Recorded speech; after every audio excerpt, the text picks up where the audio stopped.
Two gentlemen are from the Drone Federation of India. One is very senior guy. He's the senior most in India. That Smith Shah. Okay, and Vipul Cheng is also in the business, drone business, giving service to many people. Is already joined, and Prem, can you check why we can't see people? And Smith and Moni, she's a kind of a startup who is doing. Bipul sir, please on your video, sir. Okay. And Monish is the startup. I have disabled my video for now because I am in a little rural area right now. So there is low bandwidth in internet. Okay, no problem. No problem. If we can hear you, that's okay. No problem at all. That's really helpful, sir. Thank you. Yeah, no problem at all. No problem at all. But we didn't know you, so we can see your face once for all. That's it. Means the speakers also. I also the same thing last night. My bandwidth is also very, very bad. I do not know how long we'll continue. But okay, my voice will be there. We I got. think now I would be visible. Yeah. Right. You are driving. Okay. Yeah, I'm just sitting next to the driver. Yeah. But Smith is also here. So, sir, can we start? Yeah, start. Okay. Sureshi, can we start? Yes. Good afternoon, everyone, and welcome to this webinar on drone technology. We have with us a renowned academician, Professor Dr. Shoykot Moitro, Vice Chancellor of the Maulana Abul Kalam Azad University of Technology, West Bengal. He is a chartered chemical engineer and fellow of the Institute of Engineers, India. He has filed 2 patents, authored 3 books and 3 book chapters. Professor Moitro has received the S.S. Bhatnagar Memorial Award for the year 2018-19 for his contribution to research in the field of chemical engineering and technology. Smith Shah from the field of compliance in drone technology. He's the director of the Drone Federation of India, leading advocacy and industry partnership efforts of DFI. Member of the RPAS Committee's Quality Council of India. The committee's mandate is to develop the technical criteria for certification of drones as per guidelines laid down by the DGCA. He's also a member of the Committee for Standardization of UAVs, Bureau of Indian Standards. The committee's mandate is to develop the technical standards for drones and its components in India. Member of the National UTM Committee, Ministry of Civil Aviation, whose mandate it is to frame the national UTM policy and oversee the deployment of UTM systems in India. Mr. Vipul Singh. Mr. Singh is the co-founder and CEO of Arav Unmanned Systems AUS, a leading drone solutions startup in the enterprise segment in India. Their drones provide high-value engineering solutions such as surveying, mapping, inspections to fields across mining, infrastructure, power, and GIS sectors. He has a background in aerospace engineering and actively promotes the development of the drone ecosystem in India by policy suggestions and interactions. Vipul currently is the Vice President of the Drone Federation of India. The Drone Federation of India is a non-government, not-for-profit, industry-led body that promotes and strives towards building a safer and scalable unmanned aviation industry in India. Monish Mondol. Monish has a BTech in electrical engineering. Having more than 3 years of industry experience, he's a drone operator and has been working as the technical head and drone operation instructor in Drone Academia for the last 2 years. This session will be moderated by Professor Samir Mukherjee. He has 30 years of experience in technology and communication, teaching, research, and industry implementation. He's been researching on the possibilities of combining digital media and education with emerging technologies like OTT, IoT, cloud computing, AR, VR, MR, XR, and cybersecurity. Over to Professor Mukherjee. Thank you, Sarsi. Uh, Good afternoon, everyone, and welcome to this webinar. Today's webinar, Drone Technology and the Future Job Opportunity. You know that already festive season started. Happy Tritiya. Today is Tritiya, okay? And now I don't want to prolong these things. May I request Professor Dr. Shaukat Mitra, our own Honorable Vice Chancellor of MAKAUT, to deliver his keynote address. Over to Professor Mitra. Thank you, Professor Mukherjee. This today's topic is very important because we are also planning to introduce some of the training programs in drone technology from our university. Already, perhaps we have started some of the collaborative training programs in drone technology. The reason behind it is of the late, drones are getting tremendous popularity. This name it drone or UAV, unmanned aerial vehicles, or miniature pilotless aircraft, or flying mini robots, whatever it is.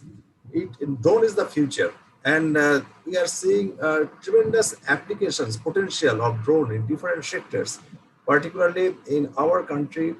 When we are talking about precision agriculture, because this is one of our first area in near future, their drone can play a very crucial and critical role in in making this agricultural system more precise, more smart. Then in disaster management, this is very important in Indian context, particularly when after the outbreak of these cyclones or similar types of natural disasters and all these things, for rescue operation, for forecasting of all these these disastrous things, drone has got a very important application. This will be very much useful in let's say in aerial photography for taking this whether there is animal poaching or this deforestation activities taking places at many places. So the places which are not accessible to human being, drone can easily go to the go to this process and can take photographs for this passing on information, for taking timely actions in many matters. Then in commercial sectors also, drone has a tremendous potentials because of this delivery of many items at different locations. These remotely located areas, even in densely populated areas, many places, drone can has this own accessibility in delivering many things, avoiding in this normal traffic congestion and all these things in a time-bound manner, particularly in delivering medicines. When we are talking about digital health and delivery of medicines and all these, these medical facilities in a time-bound manner, for that purpose, drone has a very critical role to play. And in that way, we are seeing that future, there are lots of development and researches are taking place in drone technology. Probably the 7th generation in the research of drone technology that is being happening, and 3D robots and drones are being combined, and people are working on this. I personally know that in Israel and other countries, they have done many experiments on this area, particularly militaries and all these things. So there are certain, these negative aspects, but this is associated with almost all the technologies. If we use it for right purpose, it is good. If we use it for, these other purposes, then it can be a curse for human beings. Drone has the potential of, this creating, these disastrous, human-made disasters and all these things by terrorists and all this. This is one of the problems. In military, there's surveillance of the borders and all these things in an unmanned way. But in India, where this long stretch of border is there, and many times this border is not properly manned because of this inadequacy of our manpower, their drone can play a very good role. But at the same time, gathering information in unlawful manners and this passing on this information for some detrimental purposes. This is also for these purposes, drone can also be used. And for that, we need to have another set of professional who can take care of all these activities. So lots of these direct professions and associated professions are emerging based on this drone technology. But in India, what is happening?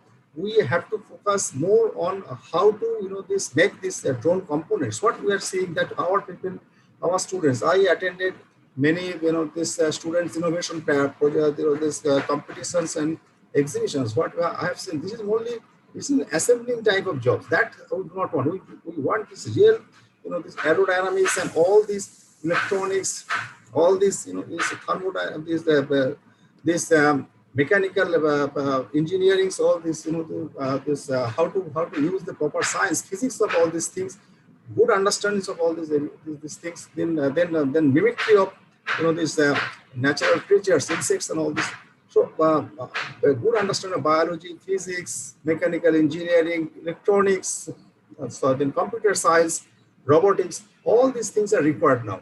And based on that, it has the potential to evolve as a separate independent disciplines, as it is happening with robotics.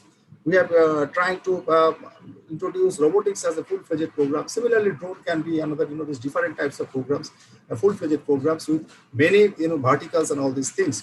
So this is the future of drone.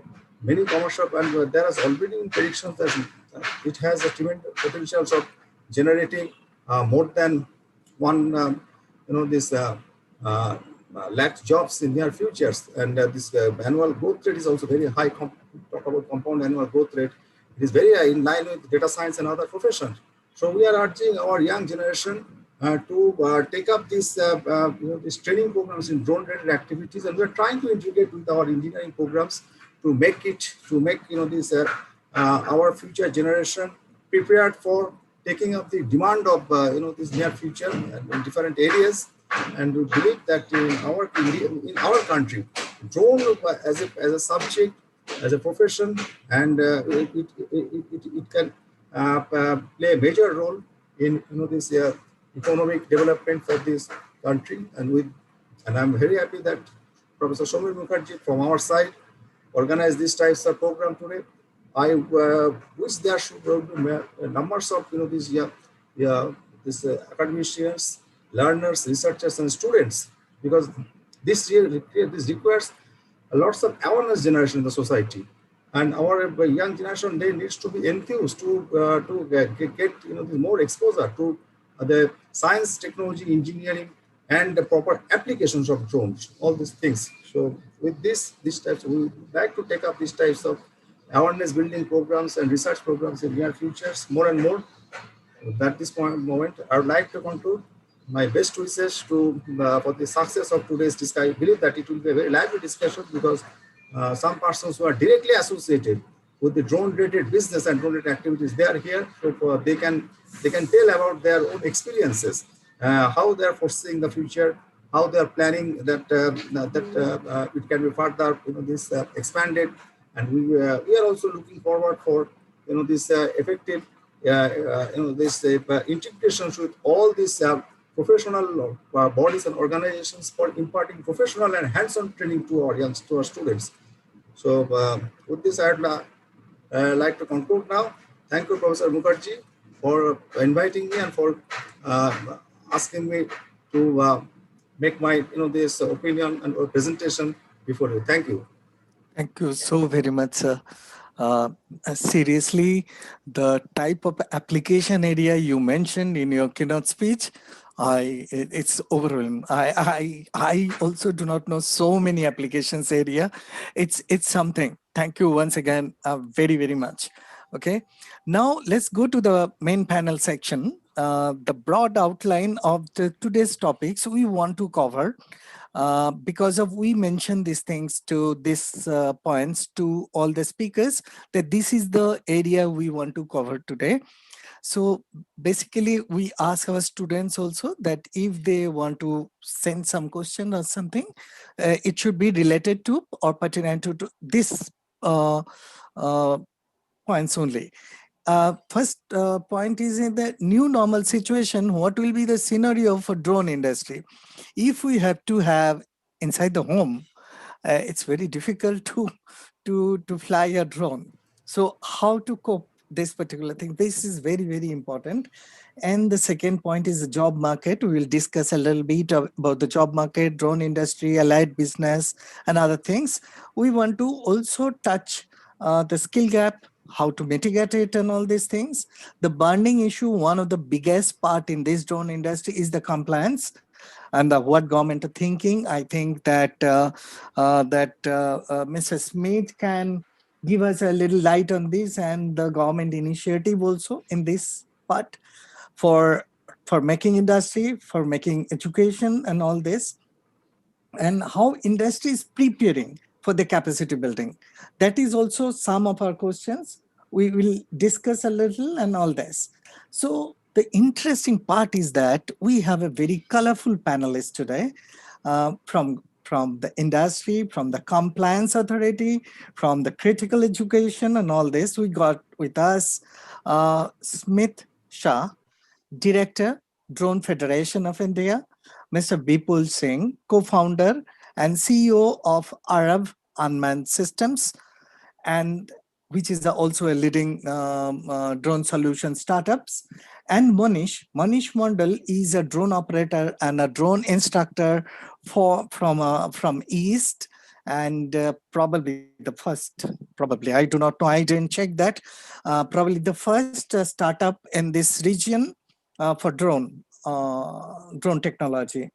Now I'm requesting the panelists to speak like 5-6 minutes about your job, your concepts, your all these things.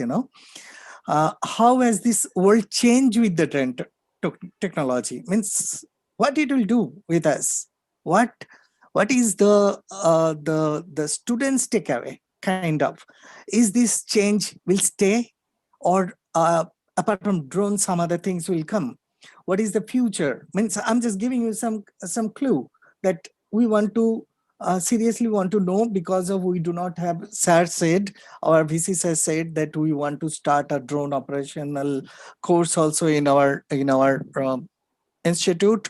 And as I'm a head of the Department of Emerging Technology, it is our responsibility to take care of all these things. And Leslie, I rather specially ask Mr. Shah that the compliance and the rules from the government, if he can put a little light on that.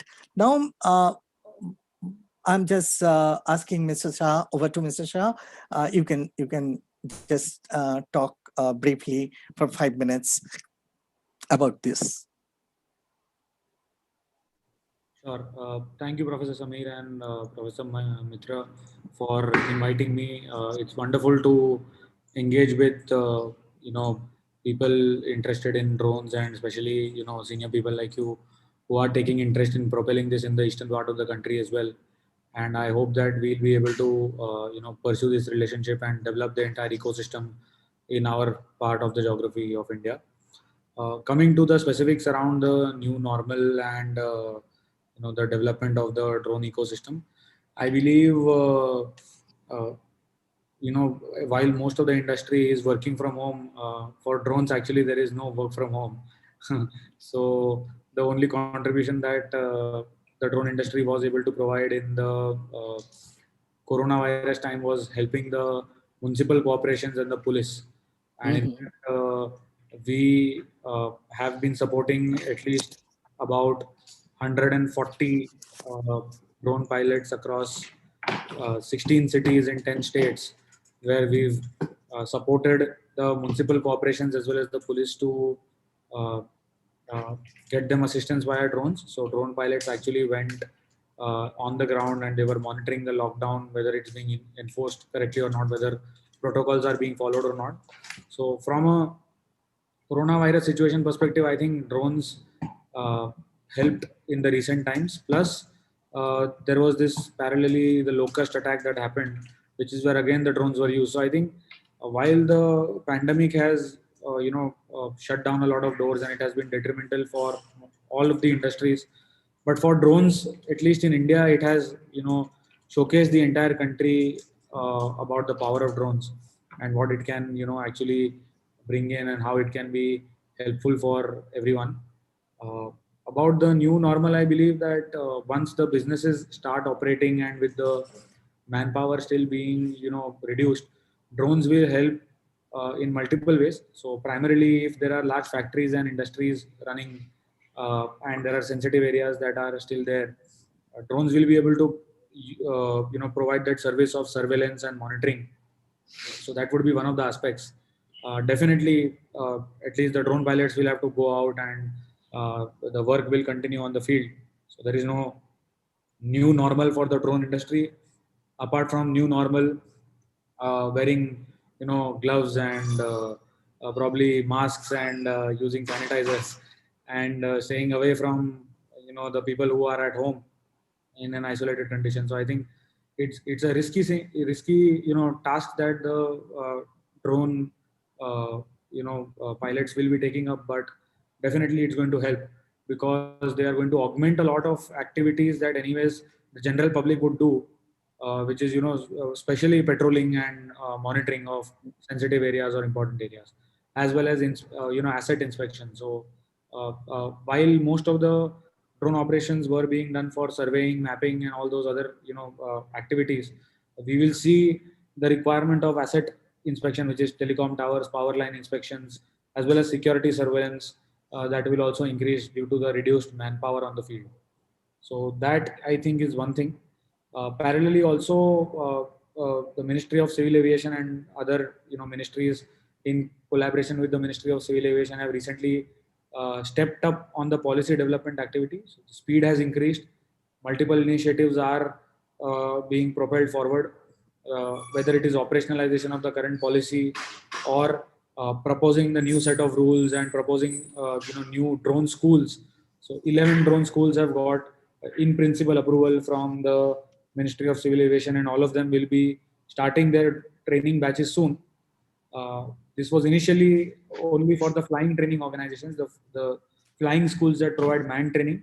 Recently, another policy was passed where other organizations which are involved in the aviation related business, as well as government universities, can actually start drone training facilities with DGCA license.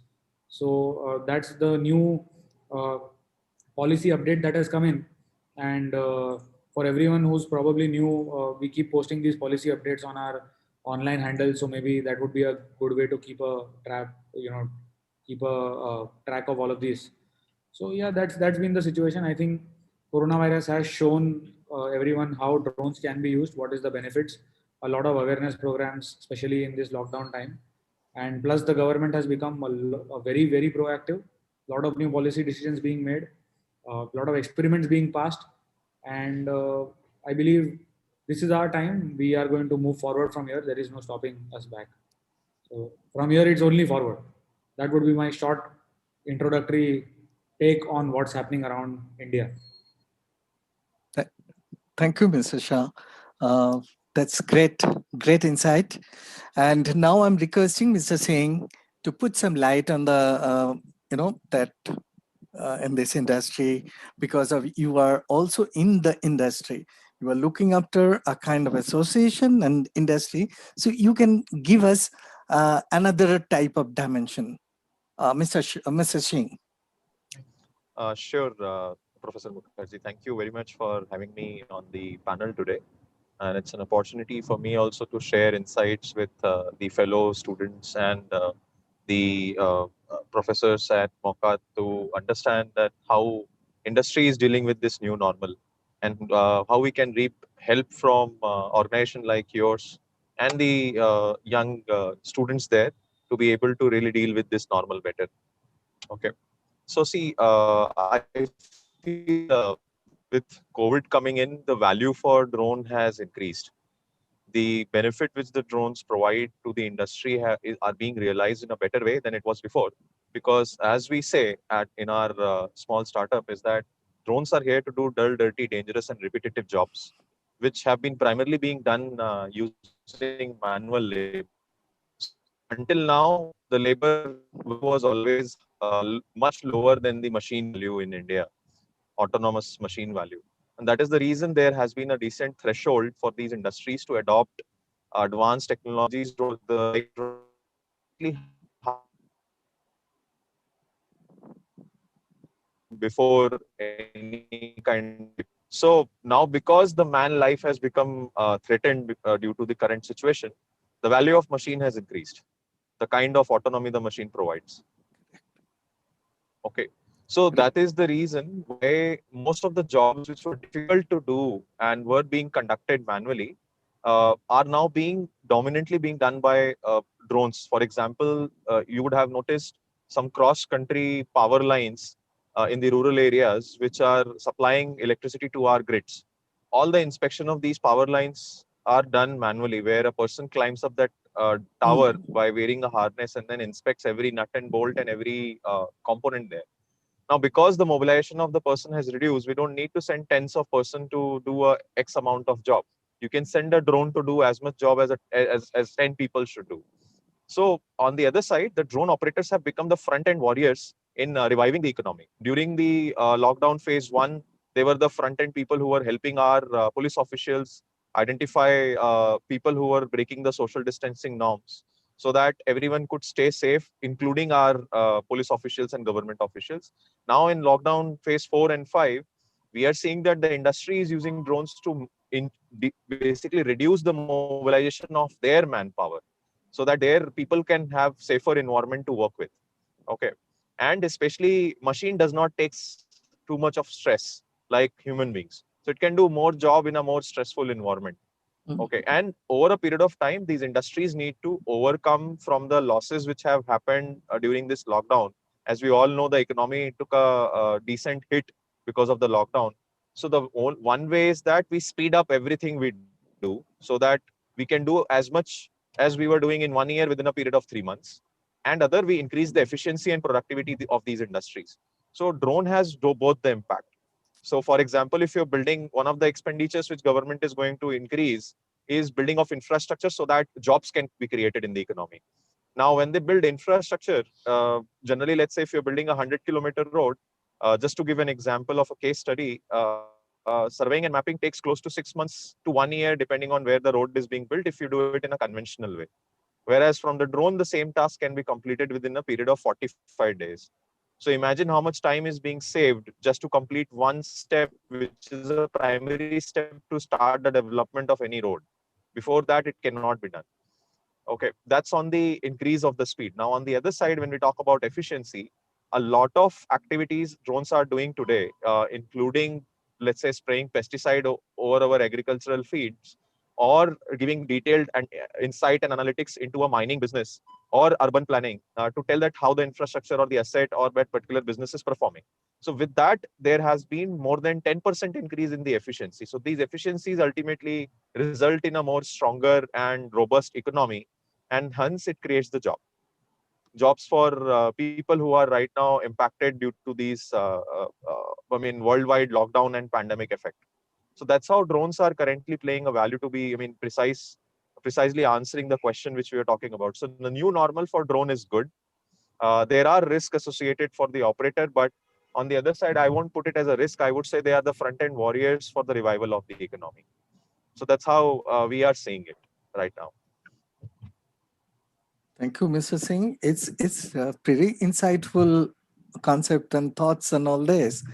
I seriously enriched and, of course, privileged with you people. Okay. Now over to Manish Mandal to talk about few minutes. Hi everyone. First of all, thank you for giving me this opportunity to come here.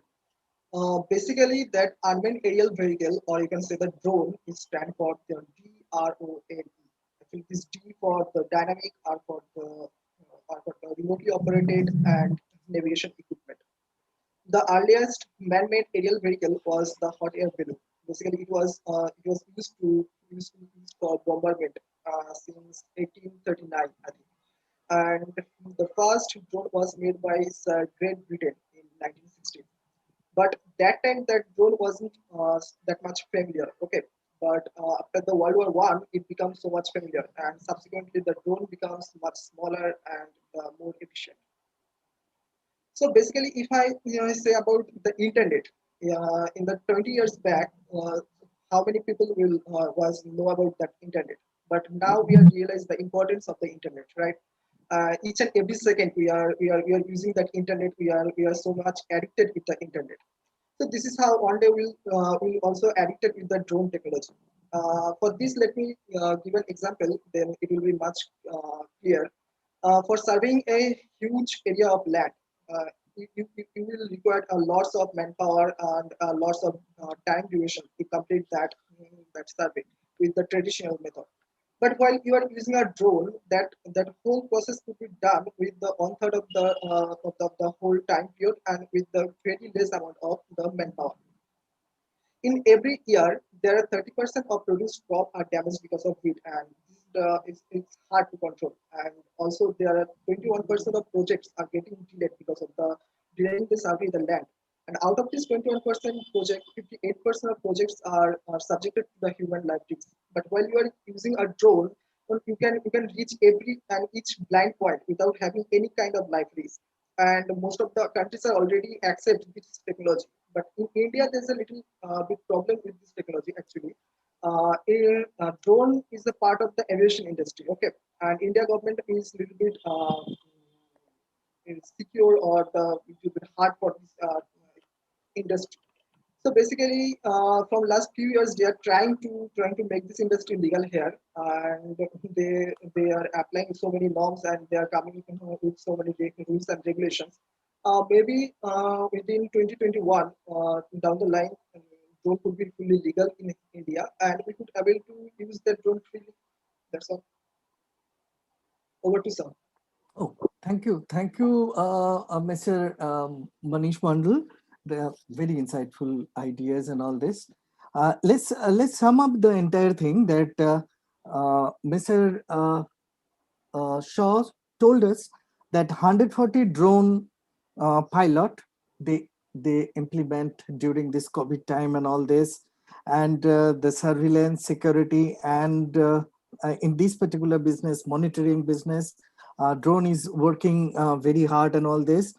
He also said that the policy development part, he will let us know, and he will definitely help as a state university if we want to do something in this context. I request sir that sir, we can start at least a kind of a stream for drone education in our university soon. You said also that we will do that, and that Mr. Singh discuss a very interesting part of the business.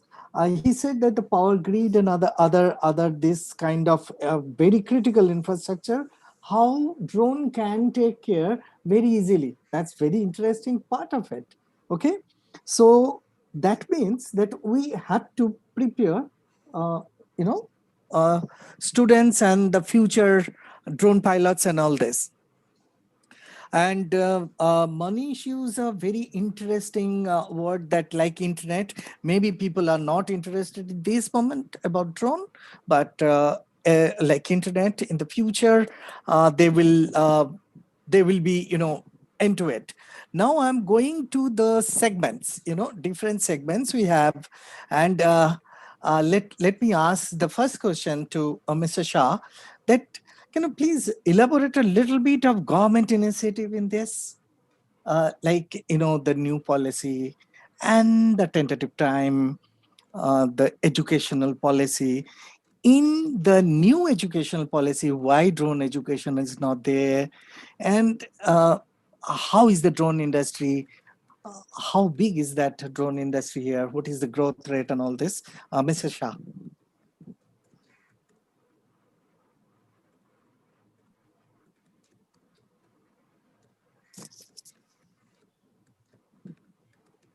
Smith sir, please unmute your mic, sir.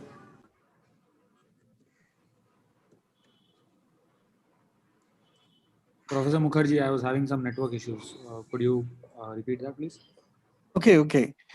Basic question of today's things, that how you collaborate with respect to the policy, your institute, your association policy, how collaborate it, how you correlate with actual industry. This is my first question. And the second question is that like our new educational policy, NEP, do not have anything about drone. Okay. So this year, there will be no that kind of authenticated drone education at this moment. But why it's not there? Okay. Do you have any ideas or any plan that you can tell us that, okay, drone education will come here, the industry will be there, and another very interesting point I want to know that the growth rate of the industry, if you can give us a little figure of that growth rate. Sure. So on the first question about the policy aspect, so what we generally do as a federation is we represent the industry's concern to the respective ministries and the agencies which are responsible for governing the regulations. There is a regulation which is already in place which mandates the use of digital sky platform with a concept called no permission, no takeoff. So the last 1 year we've been focused on operationalizing that, solving issues around the same. So whether it is a sub license issue, or whether it is a technical issue, or whether it is some testing activity that needs to be conducted. So those were the various interfaces where we've interacted with different agencies. Our primary role comes in where we interface with the government or any body under them to provide drone related technical expertise. So whether it is policy making, how are the how are the manufacturers actually running the business on the ground, what is their capabilities, what is their not, how much compliance can they meet, how much they cannot. So communicating this in the correct fashion, as well as so let's take an example of the recent scheme that was published by the Quality Council of India. The Quality Council of India recently published a scheme where certification of drones will be done by independent third parties. So we've been helping the entire Quality Council of India scheme by providing relevant technical expertise with respect to drones and the industry's input on the entire certification criteria.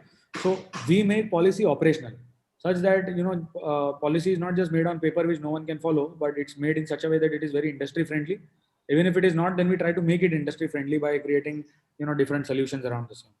So that's been the focus area. On the second part about the education policy and the integration of drone education, I believe drones can be integrated in education in 3 aspects.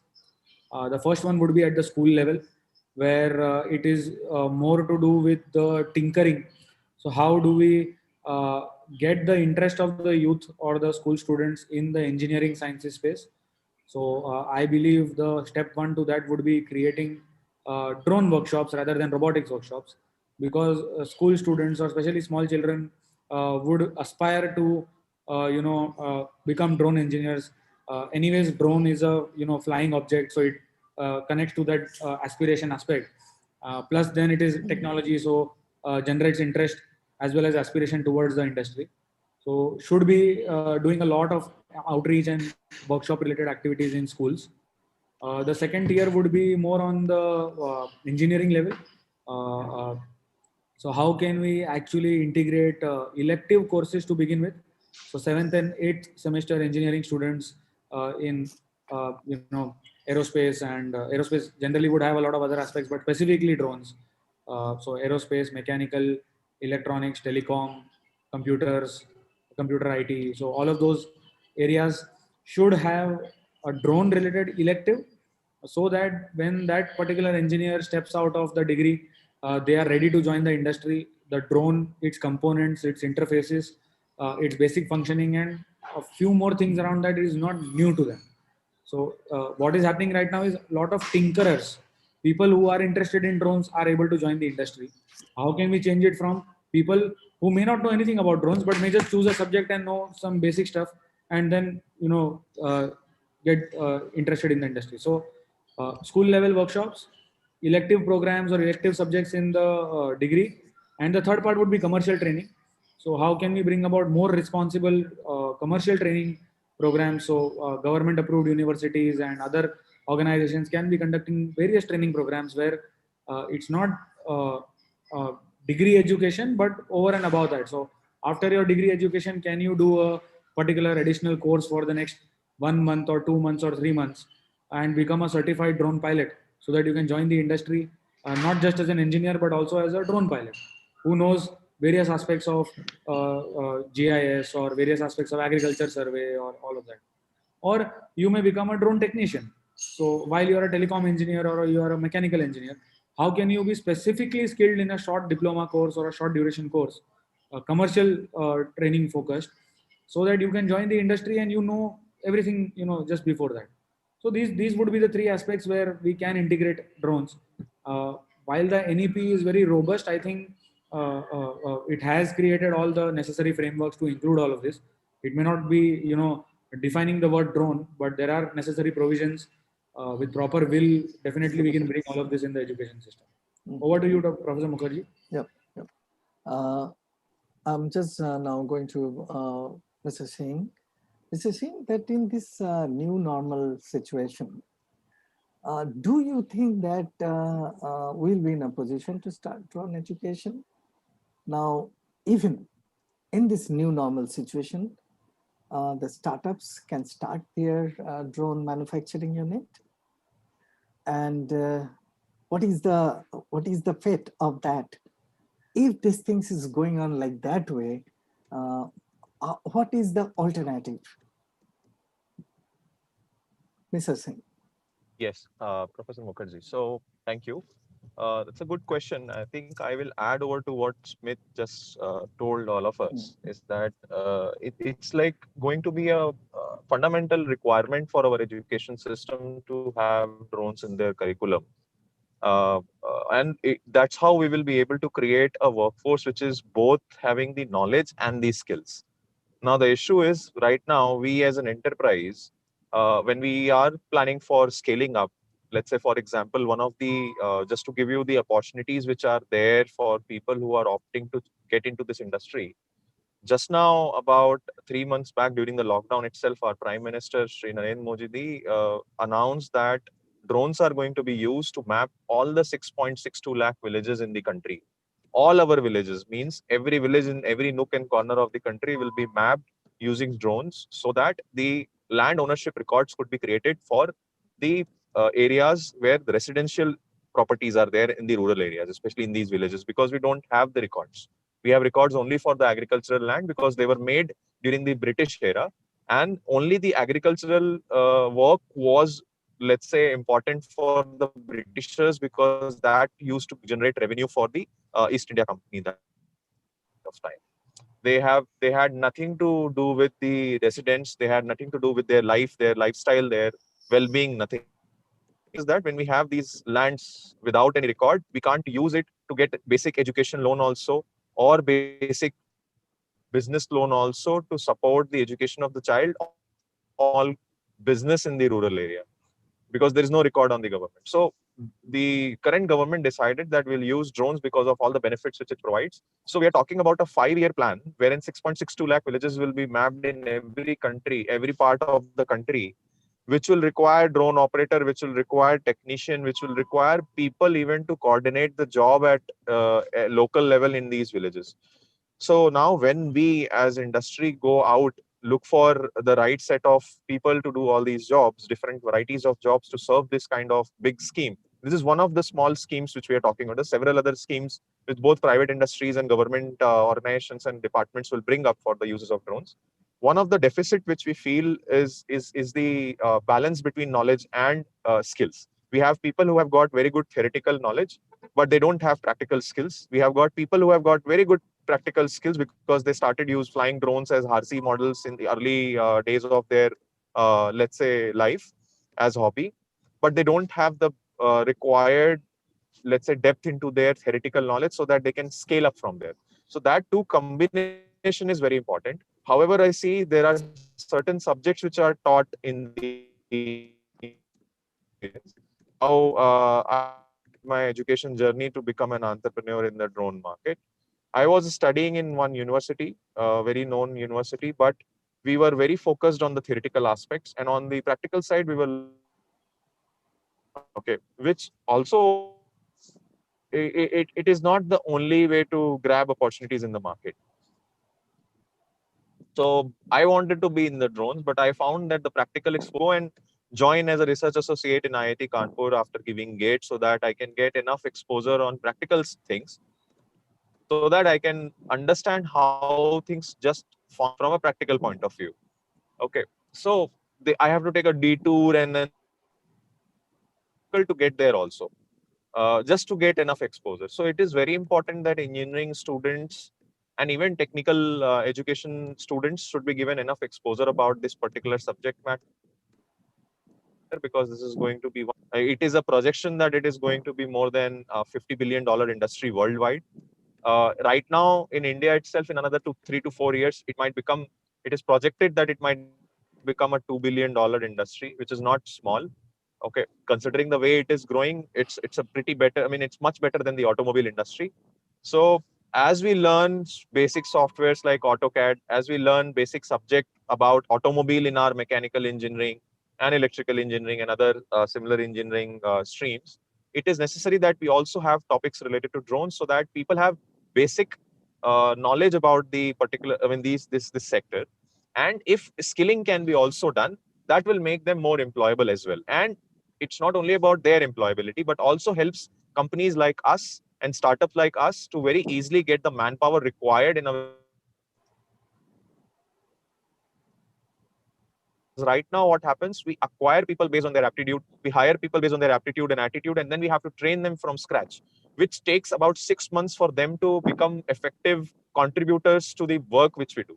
However, if these basic fundamentals are taught at early stage of their engineering curriculum, then it might take us only 15 days to 1 month, which is required to tune them to our company's requirement. That's it.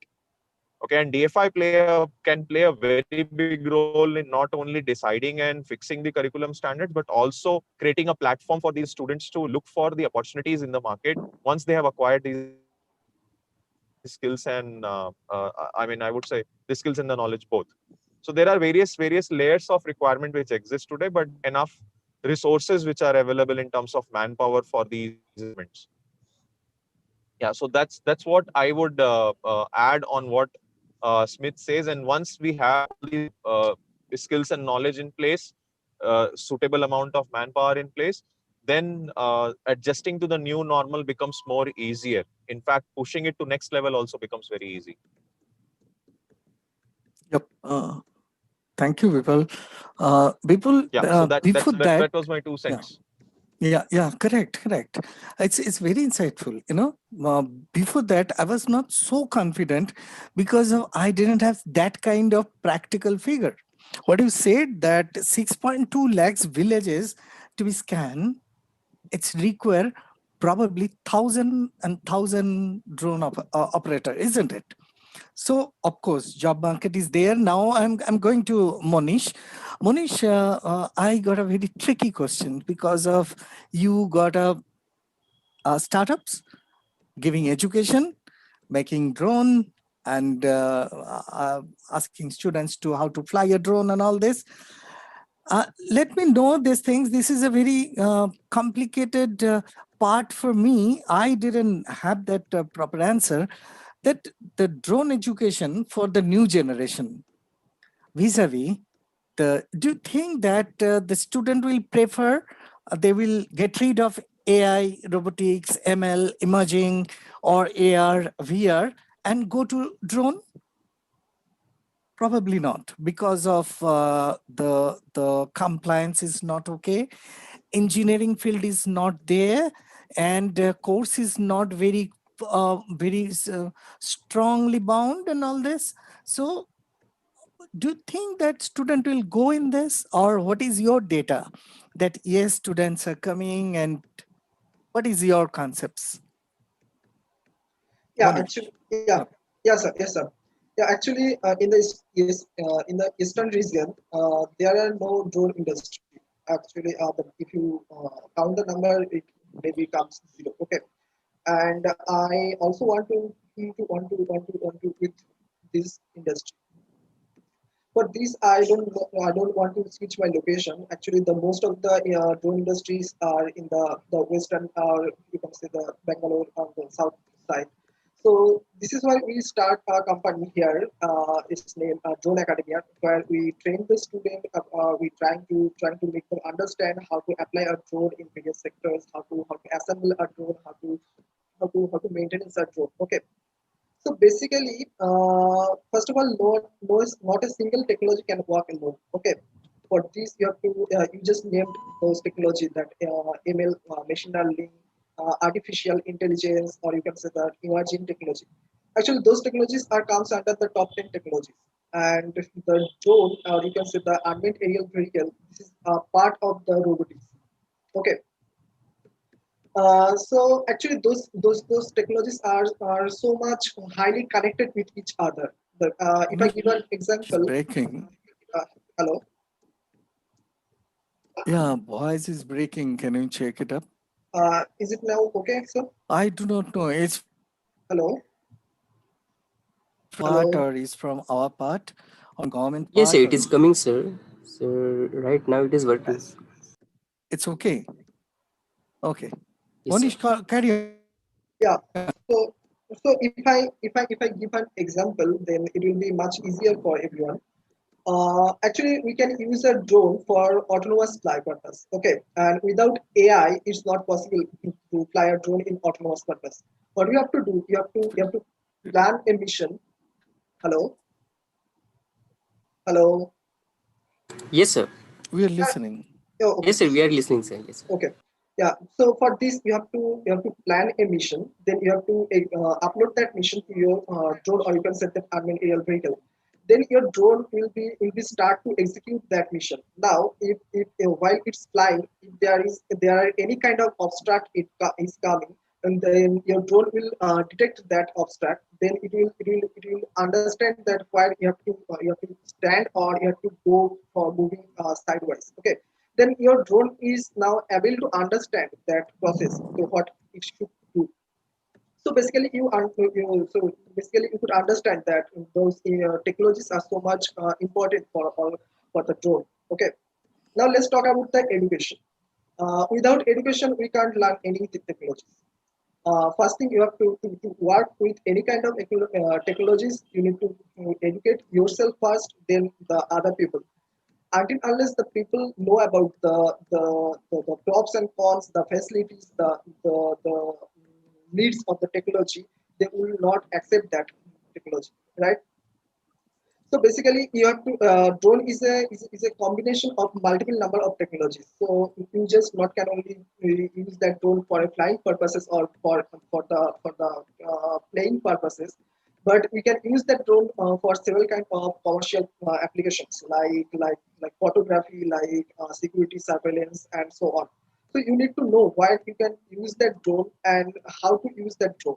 Then it will become a good result. Over to sir. Hello. Yeah, thank you, Manish. Uh, I also got something in my machine. I do not know why I can't listen to your voice properly. Maybe something wrong in this. Let me. All the people, can you hear me also, or there is a problem? Yes, sir. Yes, sir, I can hear you.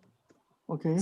The let's this the entire part of the discussions that Mr. Shaw said that Quality Council of India is very deeply into it, and the level kind of education systems, maybe school level, and for the for the engineering part means the higher level and the commercial education systems. This is one part, and uh, something wrong somewhere. Is that okay? Can you hear me? Yes, sir. We can hear you, sir. Sir, there might be some little bit network issue from your end, so, but we are able to hear you, sir. From my end, So we are is able it to hear from you. my end? Okay, okay, okay, fine, fine. So the next part is the Mr. Singh told us that 6.2 lakhs of villages will be, that land record company will be scanned.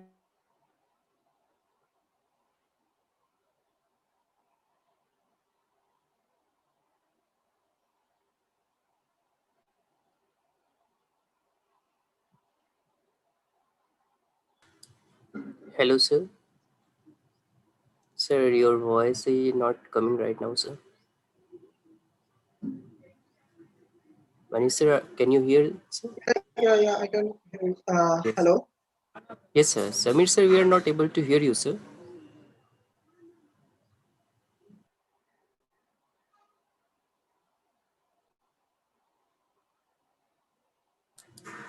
Sir, I think some bandwidth issue is there from Samir, sir. Yes, sir. Samir, sir.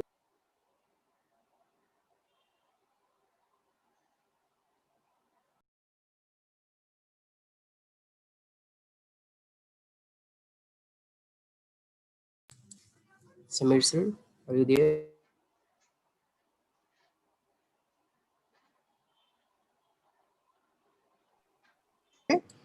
Yes, sir. Yes, sir. Please continue, sir. Yes, Okay. sir. Now, my next question is pertinent to the job market. I'm asking Mr. Shaw. Mr. Shaw is there. Yeah, Professor Samir, I think if you can go to Mr. Singh first, I think he has to step out for another call. Something pressing has come in. Okay, fine. So, okay, you answer this particular question then. Uh, do you think that the drone industry in our country, I'm not talking about the eastern part of the country, I'm just asking, in our country, is matured enough, is structured enough? And if it is not, because of you are in the business, if it is not, what's your suggestion? It is for the startups. This particular question is for the startups. So they will take care of that to mitigate the gap, you know? So if you can enlighten us in this. I mean, that would be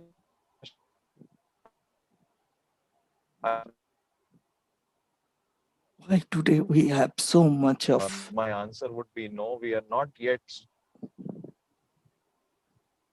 Yeah. So when compared to the international market, I and other countries, developed nations, I won't say that we are structured enough and grown enough and mature enough. There is good amount of job to be done. But are we on the right track and are we at a high speed so that we can catch up? I would say yes. If they are going at 40 kilometers per hour, we are going at 80 kilometers per hour. So probably in another 1.5 year period, we will catch up because none of the countries in the world has yet decided to use drones to use for such an impactful work where life of a rural citizen can get impacted at that deep level. Okay, so none of the countries in the world have yet chosen that kind of utilization of drone technology. So yes, we are at the right direction. Now, second question second perspective I would like to put as what we youngsters and entrepreneurs should think like. Never ever think that anything is enough. I don't think anything is enough. I mean, the day you feel that you have overtaken US, then you feel that no, it's still not enough because the day you feel it is enough, the growth stops. You start thinking and feeling very secure. So that day the development speed and aggressiveness stops. So it's not enough. Both the ways I would say no, we don't have enough maturity and structure. We need to do a lot of work. And that's why industry alone and government alone cannot do it. We have to reap these kind of skills, thought process, and knowledge from the early stages of education, which is not yet being done as much as for coding. Today we have companies which are even teaching coding to 5-year old kid, or I would say 10-year-old kid. But in engineering colleges, a second year, third year student is not yet knowing enough about drones. So if we, let's say, introduce them to this kind of solution technology, like we are introducing them with AI, we are introducing them with a lot of CAD modeling softwares, it will help us increase the speed and direction and improve the direction which I am talking about. Correct.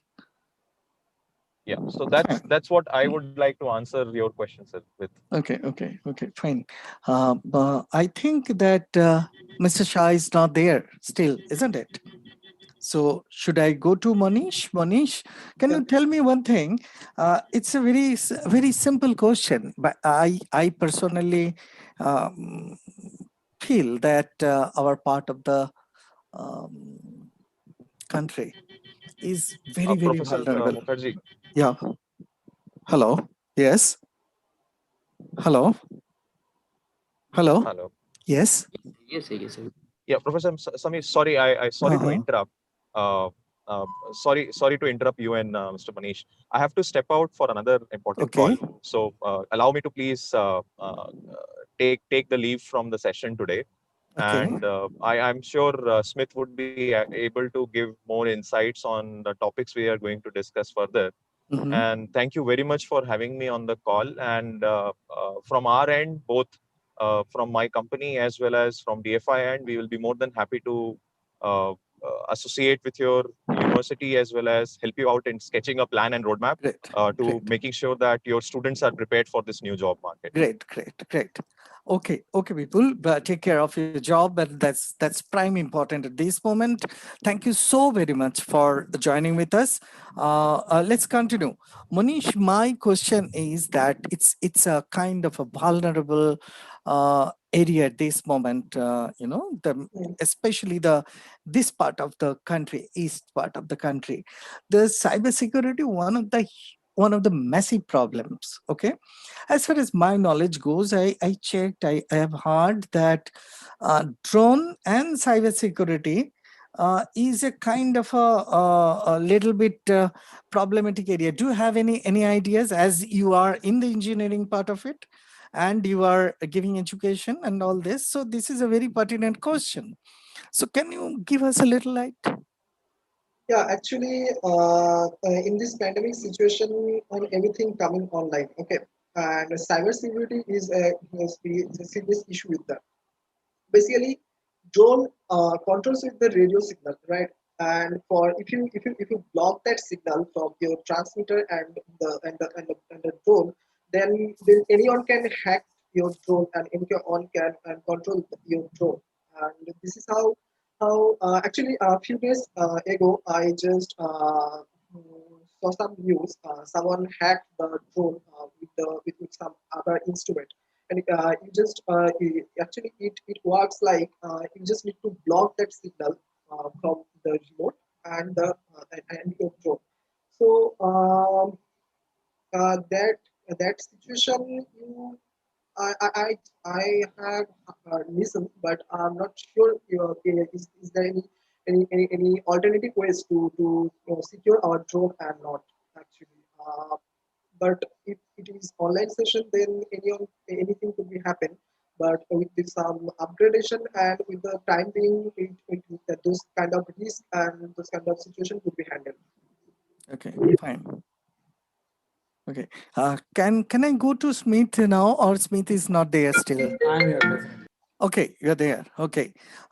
Smith, can you tell me one thing, that this is the app time, that for any organizations to review the policies, to have determine whether they adequately address security requirement. Okay. Do you think that this particular industry is adequately addressed, that your drone industry?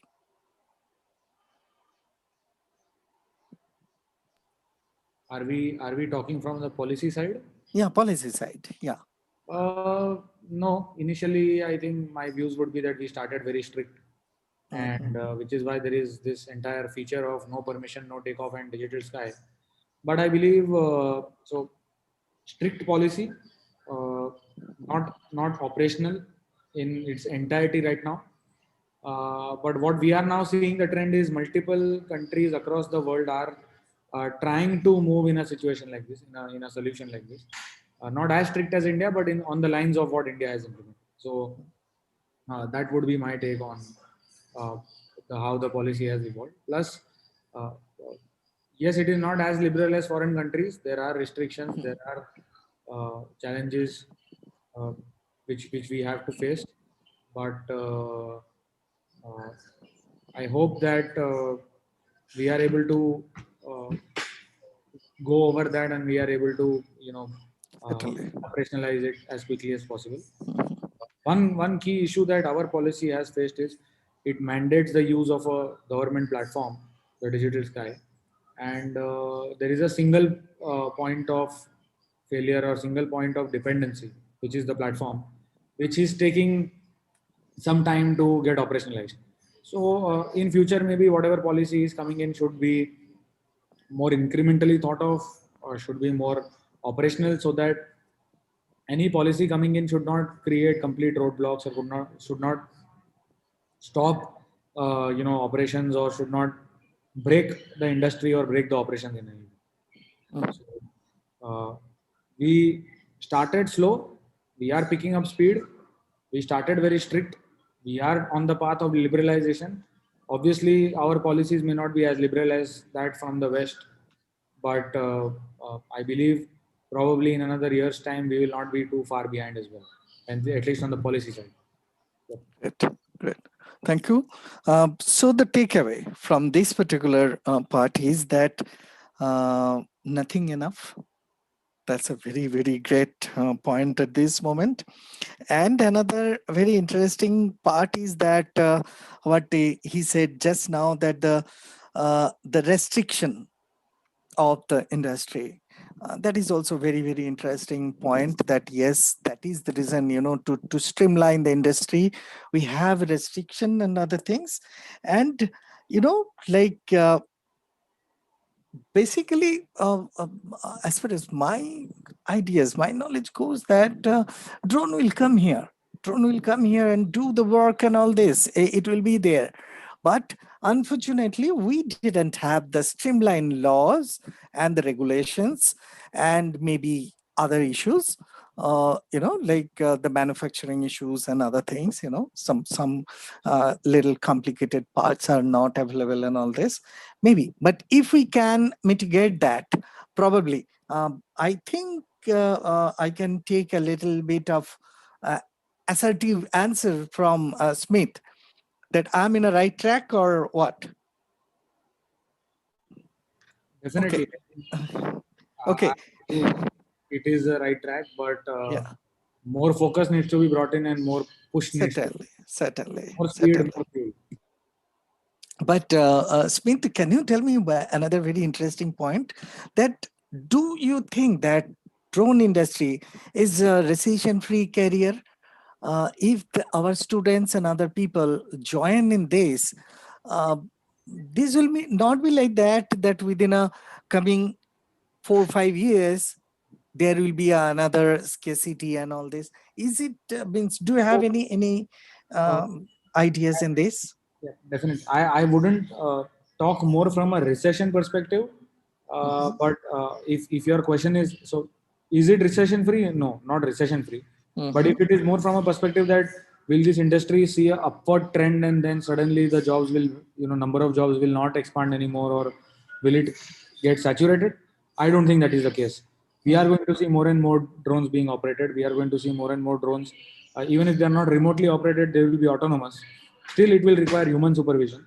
So jobs are going to increase. They are going to take away some traditional jobs and replace them with some very skilled jobs. There will be drone flying jobs, supervising jobs, data processing jobs that are going to come in.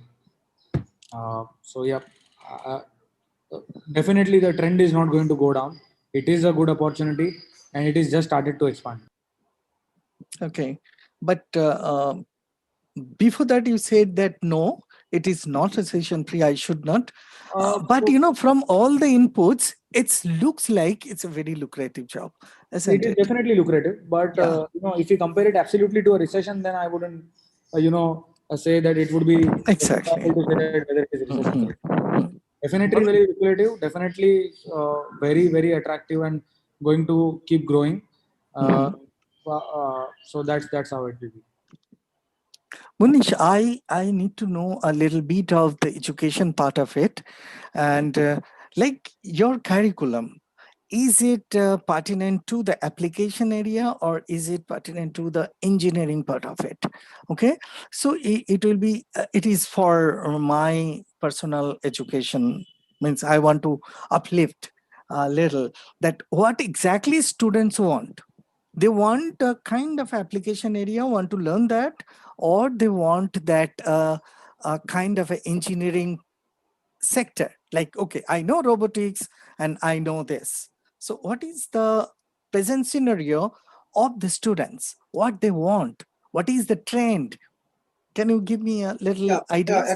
actually, sir, this drone industry has two parts. Number one is application areas, and number two is manufacturing and development. So if I tell about the application areas, people start thinking about the army, the missiles. But except those areas, there are so many commercial purposes. Like we can use the drone as photography purposes, to inspection, for security surveillance, mapping, logistic, firefighting, and so on. Okay. So basically, when anyone wants to work with this industry in application areas, then that guy or that person should know about how to operate a drone, how to set up the waypoints, how to plan a flight, or how to plan a mission, how to put that drone in autonomous flight mode, or if there is any kind of situation or any kind of problems, then how to take back that control.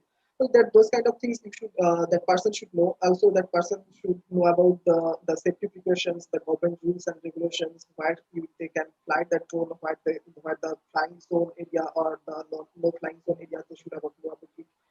And they can also learn about the post processing, or you can say the data processing part of the industry. Okay. So this is the totally little bit technical, but not fully technical. Those kind of thing people can easily learn. But the other part, the manufacturing and development part, it's totally based on the engineering part. Okay. So basically, for this part, people should know about the little bit of engineering part, like he or she should know about the electronics, the robotics, or you can say the sensory, or the programming language. Those things, if that guy know, then it will be much easier to learn and to accept this technology and to work with this technology very easily. Okay, thank you. Now my question is to Mr. Shaw. Mr. Shaw, that we discuss about the technology and the applications throughout the session. Okay, I want to go to a kind of a little tougher session at this moment. What is the current laws at this moment in our country prevailing? Which is controlling the drone industry? If you give a little light to the students and other people, they will be little aware of that. Can you give me a little light in this?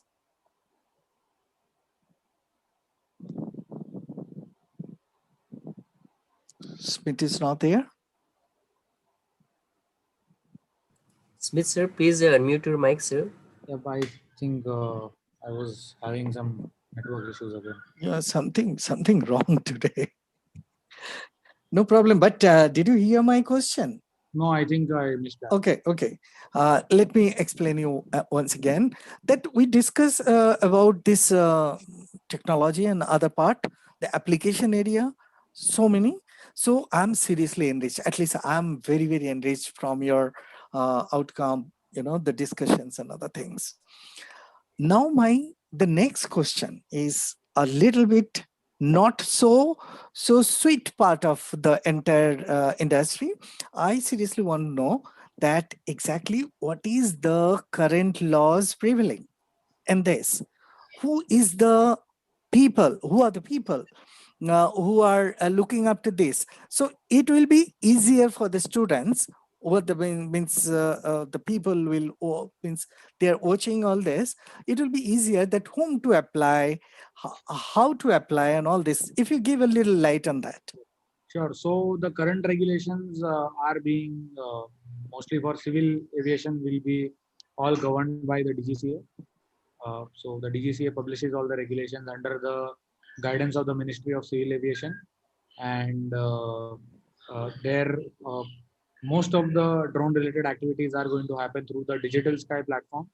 So the Digital Sky platform is available on www.digitalsky.dgca.gov.in. The Digital Sky platform is envisioned as the single window platform where uh, registration of the drone as well as flying of the drone and after flight submission of the logs are all going to be passed there. And taking a step back, so drones in India are categorized as 5 different categories: nano, micro, small, medium, and large. Nano drones are 250 grams and below. All of the drones are categorized on weight. So 250 grams and below is nano drones. 250 grams to 2 kgs is micro drones. 2 kgs to 25 kgs is small drones. 25 to 150 kgs is medium drones, and 150 kgs and above is large drones. So this is the categorization of the drones.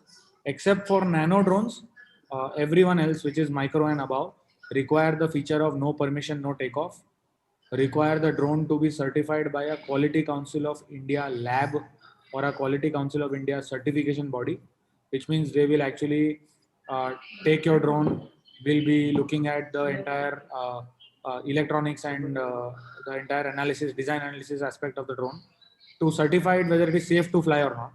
Once they have certified it, then you can probably manufacture 10,000 or 10 lakhs or crores of those units and sell it in the open market. And every drone which is micro category or above, which means if it is 250 grams and above, needs to be registered on the Digital Sky platform and needs to fly after obtaining a permission from the Digital Sky platform. So that is the basic overview of the rules from the drone manufacturing and the drone flying side. From the operations side, every pilot, if they are flying a micro category drone or above, will need to undergo certification. For my in the coming new rules, micro category, which is 250 grams to 2 kgs, will only need to do a certification course, no license required. 2 kg and above, you will also require a license, which means you will have to give some exam to the DGCL, just like your driving license, and then apply for the license. So that will be for the individual. So that's the general regulations. And when you log into the Digital Sky platform, there is a beautiful FAQ, frequently asked question section, where a lot of basic questions are covered. And for anything else, you can obviously write to the Drone Federation of India, and we'll be happy to assist. Okay, thank you so very much. It's a very, very good ideas. I think that student will be enriched with this. Now, my last questions to Monish. Monish, can you tell me a very, very small part of it? Okay, like the students from arts, students from commerce, do you recommend these students also to come to the drone technology, to learn drone technology, because of the job market is so scarce, so complicated at this moment?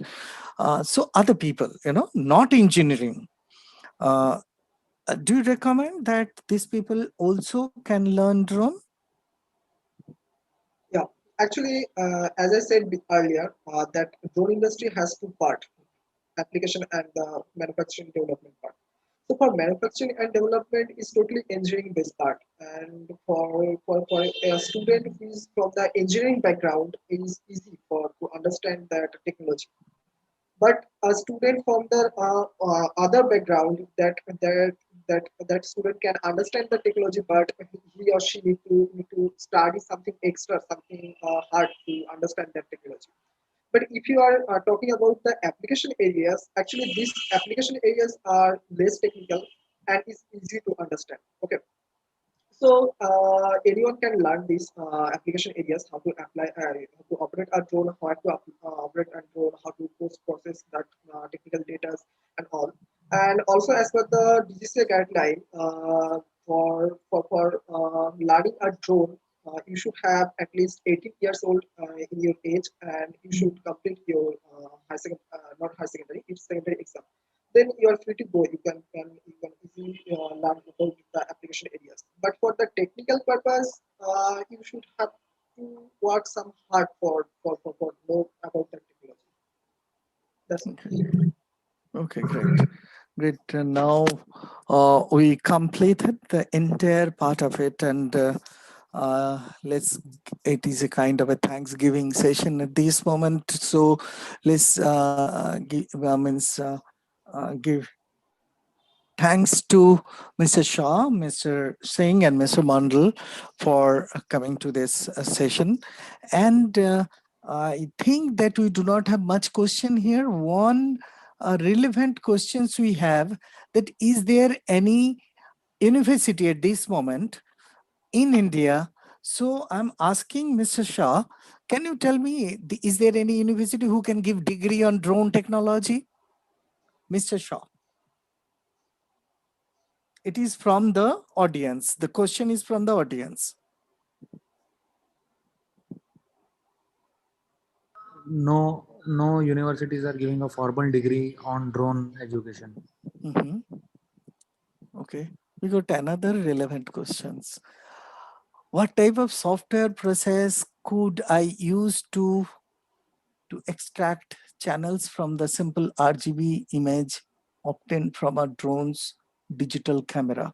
It is a kind of a camera related or photography related questions. It's not a drone related question, but in any case, is I don't think that anybody want to answer. Is there anybody want to answer this?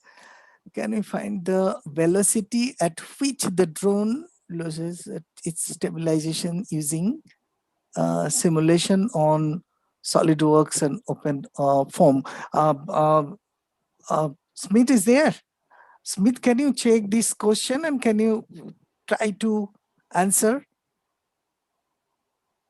I do not have that much of big knowledge. This question is little complicated. So there are multiple softwares and processes through which RGB images can be extracted, and there are softwares like Pix4D and quite a few through which you can process this information and create ortho mosaic and other models as well. We can have, that's a separate topic of discussion when it comes Exactly. to data processing and yeah, and for velocity simulation, I am not aware whether SolidWorks directly can do it or not, but there are multiple softwares apart from that, especially ANSYS and other softwares where all types of simulations can be conducted. Manish, do you have any answer on this? No, sir. For the last one, I don't have any answer because Okay, fine. That's great. Thank you so very much, all the speakers, all the audience, entire audience. I seriously wish a very, very happy puja, happy festive season. Be safe. Please take care of your health. And my very, very special thanks to our webinar team, especially Mr. Prem, and of course the entire my colleagues, my means all the professors and other people who are in this particular exercise. Thank you so very much. And last of all, we seriously giving a very, very big thank you to our VC sir. Without his help, it was just not possible at this moment to do anything, but he was so enthusiastic. He allowed us and all this. So thank you so very much. If anybody the one to have the Prem, can you tell me that do you have the certificate? We have, no? Yes, sir. Yes, sir. Yes, sir. We are, Okay. sir, So students can posted. take care of that. Yeah, correct. Okay. So you just give it to me also. I will send it to some Yes, of sir. my students also. Okay. So thank you so very much. Once again, gentlemen, I'm really honored that all these important people are here, and my speakers. Thank you so very much, and we'll see you soon once again. Thank you. Thank you, everyone. thank you, everyone.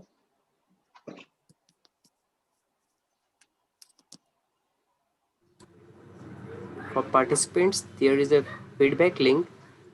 So it is requested to all to kindly give the feedback and please note the certificate link. After giving the feedback, we will be releasing the certificate after 1 hour. So please give the feedback and note down the e-certificate link. So please give the feedback and note down the certificate. The certificates will be uploaded after 1 hour.